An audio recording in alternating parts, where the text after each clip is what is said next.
a lot of reaction from my ePortfolio because I have a lot of stuff on it. And they're usually like, wow, you've done this amount of stuff. Oh my God, this is crazy.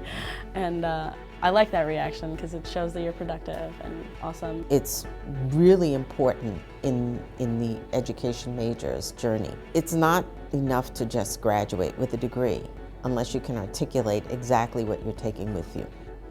And the ePortfolio gives students an opportunity to do just that. The ePortfolio here at LaGuardia is used to collect your work, reflect on it, and just to have it in a central place where you can find everything. It helps them learn about who they are, learn about what they can do, focus on their growth as a student, and then present that work to outside audiences.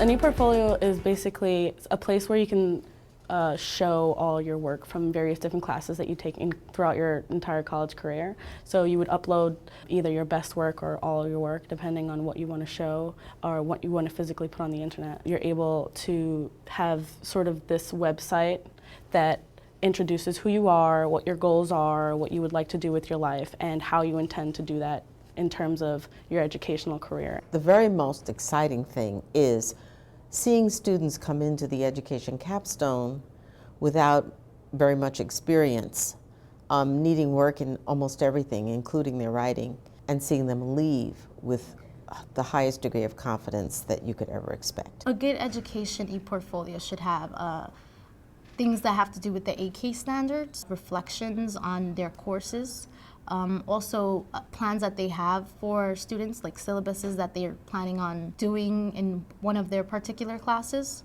So that's a good help for people that are planning to employ them because they see exactly what their standards are.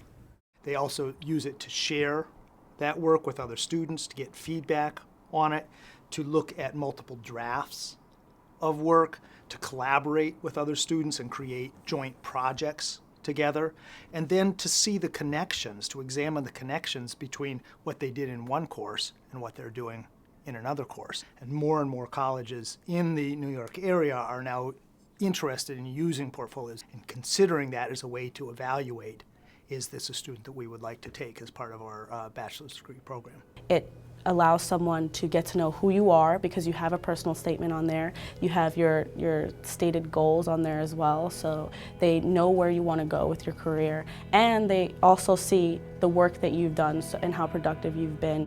When the education major leaves the education capstone with an ePortfolio that's fully developed, I really get to see what that student knows and what that student is taking with them to the next level, which is usually the senior college. I've showed my ePortfolio to the director of the CC Top program at New York University, which was a scholarship program that I was trying to get into. I went to the interview not even expecting to show her the ePortfolio, and when we started talking about my work and what I was passionate about, I immediately thought of the ePortfolio, and I said, you know, you should check this out. I gave her the link, and she absolutely loved it because it gave her sort of a holistic picture of who I was, what I was interested in terms of my career, in terms of my extracurricular activities, and also how well I did my work.